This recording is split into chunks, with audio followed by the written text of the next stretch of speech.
crazy. I never thought that we would have a song bigger than I Gotta Feel. I didn't think we were gonna have a song bigger than Where's Love. Yep.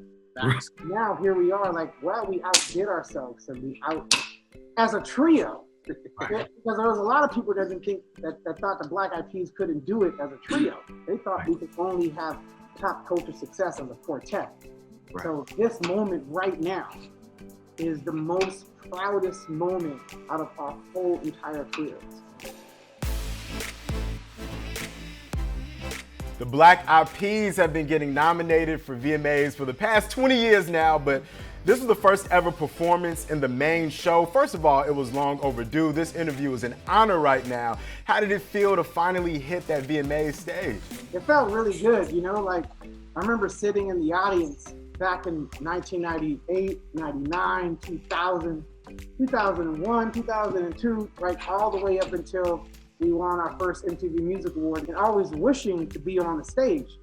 But in the beginning, we were too underground, and then, we just never really had the opportunity to play the MTV Music Award. So now here we are, 2020, and we're able to play the MTV Music Award. So it's really, really an honor and a blessing. And also at the time that we're living in right now, 2020 has been very hard. It's been a tough time for a lot of us. So our hearts go out to a lot of the folks that we lost and the people that are going through their own personal trials and tribulations. It's beautiful when we could make music in 2020, perform for folks and give people that sense of hope and positivity and joy through our music.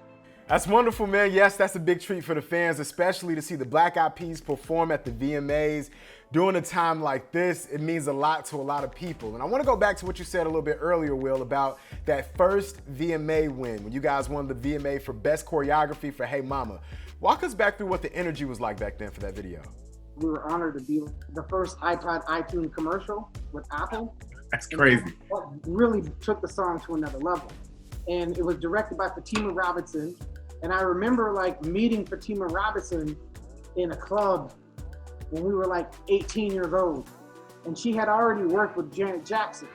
And there's always those moments you go up and you meet somebody that you admire and you say, one day I'm gonna work with you. I was that guy that went up to Fatima and was like, one day I'm gonna work with you. And we ended up working together and friends. And Hey Mama was her first video she ever directed. So we're honored to be that for her, and we were honored to also work with her. That was an era, man. One of your nominations this year was for Best Collaboration with J Balvin with Ritmo. Of course, that was for the Bad Boys for Life movie. How did that song and collaboration come about with J Balvin?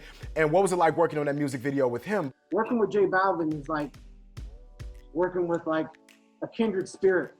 Somebody that always is trying to push the boundaries of creativity and an open mind and fuse different styles. So we take that, to heart, because that's exactly how we are. We come from different parts of the world, but I appreciate the Latin community so much, and he appreciates the things that we've done in music so much. So I think Ritmo is the perfect collaboration of two folks that look at it from an international perspective. How did you navigate your sound after you guys became a trio, and how have you been able to keep it fresh and continue to break these boundaries, these invisible boundaries that we put around music when it comes to genre? So Taboo showed me this interview that we did back in 1998, an MTV interview. And the question they asked us is, how do you guys feel that your album didn't go platinum, or are you trying to go platinum? And I was like, we're not trying to go platinum on this album. Black Eyed Peas were a group that could play any type of arena or venue, whether it's a rock stage or a hip hop stage. We could switch it up, and we're genre bound. There's no boundaries on the types of genres we could write in and produce in. We were so clear of that vision back in 1998. We were we're gonna take our time. Eventually we'll go platinum. We were so freaking we were so confident, eventually one day we'll get there. Yeah, but the thing about it is that the thing that remains consistent and always the ongoing thread is the trio. whether configuration is different vocalists and, partnership with like Macy Gray and Kim Hill and Fergie and J Ray Soul, who's on our record now. The thing is, Black Eyed Peas is me, Will, and Apple. We started in '95 and we'll continue growing. And in 2020, we're just blessed to be able to give our platform and our vehicle to other artists and have artists be birthed through the Black Eyed Peas family. And also remaining a student of the game and music, we remain fans and always like looking for that new bubbling underground sound, and we try to translate that worldwide, The collaborations, no matter what genre you're in, always feel really authentic. The J Ray Soul collaboration on Mamacita with Ozuna, and the whole album Translation, everything feels seamless. It doesn't feel like voyeurs jumping into an art form just to get a sound and then move out of it. You really immerse yourselves into it. How did you guys come together for the collaboration on these records, and how did you choose who you'd work with for Translation? It's really about respecting the culture that you're inspired by. Right.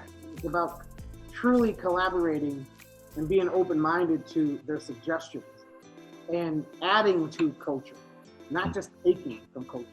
So, and the way you add is to really listen, right? Because if you go into a world and that world has rules and methods and governors and presidents and your hierarchies, and then you got your bubbling up cats like the El Alphas, you have to listen to their comments, their criticism.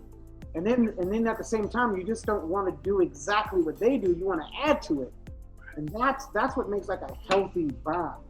Absolutely. And for it to culminate into a Best Latin nomination, that's crazy, man. That's like a full circle moment. Another full circle moment was, of course, you guys knowing right at the end that I Got a Feeling would be the perfect song to end the show with, which just is an electricity when you hear that record, especially in this time that we're in right now. How did you guys know that would be the perfect song to end your set with? Like I said, you got to be open-minded. So when they asked us to do I Got a Feeling, you're like, of course we could play I Got a Feeling. Right. If it was like a song that doesn't open up the spirit towards joy, then you could be like, man, that's my old stuff. I want to play my new songs. There's certain songs that you have to, respond with, yes, of course. That's Where's the Love and I Got a Feeling. Because those songs are the people's songs now, right? And if that's what the people need, because people need that right now. They need some type of optimism. It's crazy out there in the world. We have to be masked up, the injustice that's happening in the world, the injustice, masked up, and then more injustice. People need some love, bro. They need a spark of light. They need joy. They need some smiles, especially when you can't see the smile. Especially when everywhere you go, you got to cover up the eyes and the mouth. You need some type of something to just lift the spirit up. Here I am looking like half robot. Bro, you got to, if you can see my face right now, I'm smiling at you right now. Because I wish I could just go out and just give you a pound and a hug, but until then, I'm singing I Got a Feeling, because that's that love, that's that joy.